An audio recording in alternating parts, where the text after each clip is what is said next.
जय भीम साथियों। आप सब ने हमेशा हमारे अपने नेताओं से हमेशा अपने भाषण के दौरान, उनकी बातचीत के दौरान एक बात, बहुत कॉमन बात है जो आपने हमेशा सुना है। हमारे नेता हमेशा कहते हैं कि बाबा साहब डॉक्टर अंबेडकर के बाद जो दूसरे उनके बाद महापुरुष समाज के लिए आए और जिन्होंने वास्तव में समाज के लिए काम किया, वो है मानवर कांसीराम साहब। ये बिल्कुल सच्ची बात है, ये हकीकत है, ये आप भी जानते हैं, हम भी जानते हैं, ये आप भी मानते हैं और हम भी मानते हैं। मानवर कांसीराम साहब की कई और भी बातें हैं। हम अपने महापुरुषों की कुछ बातें जानते भी हैं, लेकिन हम जो अपनाने की जब बात आती है तो हम शॉर्टकट वाली बात बहुत तेजी के साथ पकड़ते हैं और कुछ टाइम के बाद हम अपने हित में उसका कैसे प्रयोग कर सकें, हम अपने तरीके से उसको मॉडिफाई भी करते रहते हैं। हमारे नेता एक बात बहुत तेजी के साथ कहते हैं कि मानवर कांसीराम साहब ने कहा था कि वोट हमारी बहन बेटी की तरह है। जो एक वोट का अधिकार बाबा साहब डॉक्टर अंबेडकर ने हमको दिया है, ये इस एक वोट की रक्षा और इस एक वोट का सम्मान हमको अपनी बहन बेटियों की तरह करना चाहिए और बहुत ही सोच समझ करके इस एक वोट का हमें प्रयोग करना चाहिए। मानवर कांसीराम साहब ने हमें समझाया, हम समझे भी बहुत अच्छी सी बात। और मानवर कांसीराम साहब ने एक बात और भी बहुत गंभीरता के साथ कहा था कि देखो, अगर मुझसे भी कोई गलती हो जाए तो उसको सुधारने से कभी चूकना नहीं, कभी रुकना नहीं, कभी संकोच मत करना। वो मानवर कांसीराम साहब ने जिस मिशन को शुरू किया, जिस मिशन को इतनी बुलंदियों तक पहुंचाया, आज उस मिशन का क्या है।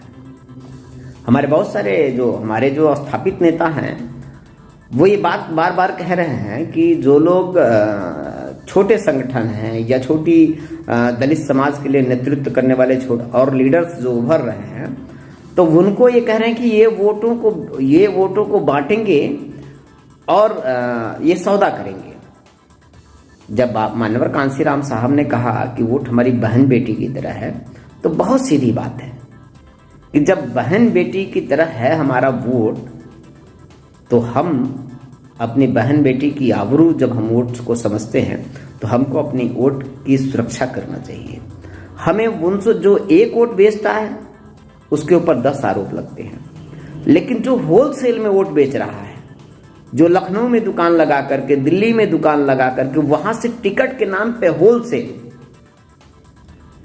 आप समझ रहे हैं, होलसेल में पूरा थोक भाव से दलितों का वोट, मतलब चमारों का वोट बहुत होलसेल में नेता द्वारा बेचा जाता है। मतलब फला विधानसभा में 40,000 चमार हैं, 50,000 दलित हैं।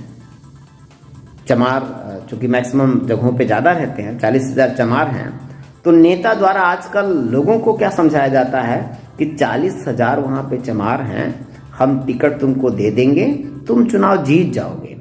जिस आदमी को टिकट देने की बात कही जा रही है वो अपराधी है, वो गुंडा है, वो बलात्कारी है, वो जमीन का डीलर है, वो दिल्ली बंबई में दुकान करने वाला आदमी है, जिसका जनता से कोई मतलब नहीं है, समाज से कोई मतलब नहीं है, समाज के प्रति उसके मन में कोई संवेदना नहीं है। वो ऐसे नेताओं के दरबार में जाता है तो नेता उसको समझाते हैं कि आपको उन दलितों के बीच में जाने की क्या जरूरत है, जब इधर से टिकट हम देंगे तो वो दलित मेरे गुलाम हैं। वो 40,000 50,000 जो दलित हैं विधानसभाओं में, वो मेरे गुलाम हैं। हम टिकट दे देंगे तो वो आपको वोट कर देंगे। उनको क्या पता कि किसको वोट करना, वो तो बस एक सिंबल देखते हैं। ये सच है साथियों कि हम गुलाम हो चुके हैं। हम गुलाम हो चुके हैं। एक गुलामी से मानवर साहब और बाबा साहब ने निकाला और फिर हम एक बड़ी गुलामी में फंस चुके हैं। थोक भाव में हमको बेचा जा रहा है। समझिएगा बात को। कई ऐसे उदाहरण हैं कि जो दलितों की ठेकेदार कही जाने वाली पार्टी आरोपी जिनके ऊपर रेप का चुनाव के पहले चुनाव के दौरान रेप का जिनके ऊपर आरोप है, उनको 25 करोड़ रुपया लेकर के लोकसभा का टिकट दिया जाता है। और ये दलित समाज, ये गुलाम समाज आज भी गुलाम है, उस बलात्कारी को वोट देता है, वो सांसद बन गया। तो अगर कोई दलित उसके दरवाजे पे जाएगा तो उसके लोग, उसके गुर्गे और वो लोग ये बोलते हैं कि तुम मेरे यहाँ क्यों आए हो, तुम तो एक सिंबल को वोट करते हो और तुम्हारी कीमत जो है वो पैसा 25 करोड़ रुपया हमने तुम्हारे आका को जमा कर दिया है। तो अगर तुम्हारी कोई छोटी मोटी समस्या हो तो तुम उसके पास जाओ, दिल्ली, बंबई, दिल्ली और लखनऊ जाओ। समझ में आई बात? बेच दिए गया। मानवर साहब का सपना था कि जो आदमी समाज के प्रति संवेदना रखता है, जो आदमी बाबा साहब डॉक्टर अंबेडकर के मिशन में विश्वास रखता है, उनके मिशन को आगे बढ़ाना चाहता है, ऐसे लोगों को लोकसभा और विधानसभा में भेजना है। वहां पर जाकर के हमारे लोग हमारी आवाज उठाएंगे। बाबा साहब डॉक्टर अंबेडकर जब भी हमारे नेता, हमारे सामाजिक कार्यकर्ता मंचों पे खड़ा होते हैं, भाषण देते हैं, कहते हैं बाबा साहब की उंगली देख रहे हैं किधर दिखा रहे हैं, इशारा कर रहे हैं बाबा साहब डॉक्टर अंबेडकर, वो कहते हैं कि संसद की तरफ। तो संसद की तरफ जाना है तो क्या आप वोट दे करके बलात्कारियों को भेजेंगे? क्या आप वोट दे करके अपराधियों को भेजेंगे? जमीन के डीलरों को भेजेंगे? आप वोट दे करके केला और सेब बेचने वाले दिल्ली बंबई में थोक के व्यापारी जो शौकिया राजनीति में आ रहे हैं, आप उनको वोट दे करके आप लोकसभा विधानसभा में भेजेंगे? वो आपकी बात करेंगे? जो 20 करोड़, 10 करोड़, 5 करोड़ लगा के लोकसभा और विधानसभा में जा रहे हैं, टिकट खरीद के जा रहे हैं, तो वो आपकी बात करेंगे? आप उनके दरवाजे पे फटक पाएंगे? गाली दे के भगा देंगे। यही हो रहा है। इस गुलामी को तोड़ना होगा। और जो नेता दलितों का वोट थोक भाव में, आप सोचो कि एक गरीब आदमी अगर कोई 1500 रुपया दे करके उसका वोट ले लेता है तो सब लोग धिक्कारते हैं, कहते हैं ये आदमी, ये तो वोट बेच दिया, अपनी बहन बेटी की इज्जत बेच दिया। एक वोट बेचने वाले को सब गाली दे रहे हैं, लेकिन 40,000, 50,000 जो थोक में वोट बेच रहा, हमारी बहन बेटियों की आबरू को बेच रही है, आपने उसके बारे में सोचा कभी कि उसने कह दिया कि तुम बलात्कारी को वोट करो? एक सांसद बनाया है आपने मऊ जिला में, 25 करोड़ यही मेरिट है। देवरिया में किसी को टिकट दिया गया तो पता चला वो शराब का माफिया, उसके शराब पीने से हजारों लोग मर गए। बिहार का आदमी, बिहार में व्यापार करने वाला आदमी देवरिया में। तो ऐसे में गुलामी की जंजीर तोड़ना होगा। और मानवर साहब को याद करते हुए अब हमको अपने विवेक से फैसला करना होगा। चुनाव में हम वोट उसको दें जो हमारे बीच में रहता हो। कोई भी स्काईलैब की तरह किसी भी पार्टी का प्रत्याशी आ गया तो उसको धिक्कारना होगा, आपको उसको लात मार के भगाना होगा। आपको आप किसी अपने बीच में रहने वाले गरीब आदमी को, रिक्शा चलाने वाले आदमी को अपना नेता बनाइए ना। कोई गरीब आदमी को, कोई जमीन पे रहने वाले किसी युवा को अपना नेता बनाइए ना। आपके लिए जाल लगा करके सदन में बोलेगा, सदन में कोई हमारी आवाज नहीं उठा रहा है। जैसे दूसरी पार्टियां गुलाम पैदा करती थी, आज जिन पे आपने विश्वास किया वो भी गुलाम पैदा कर रहे हैं। तो गुलाम नहीं, हमें लीडर बनाना है। इसलिए जो आपके बीच में रहने वाला आदमी हो, जो आपसे मिलने वाला, जिससे आप सामान्य ढंग से मिल सके। और पीछे का भी इतिहास देखना वोट डालने के टाइम को कितने दिनों से आपके बीच में काम कर रहा है। वो दिल्ली से आया, बंबई से आया, या जमीन का डीलर है, वो अपराधी है, गुंडा है, इस बात का ध्यान रखना। अगर आप ध्यान नहीं रखते हैं तो बाबा साहब डॉक्टर अंबेडकर के सपनों को आपको चल रहे हैं। दोषी आप हैं। बेचने वाले तो धंधा चला ही रहे हैं।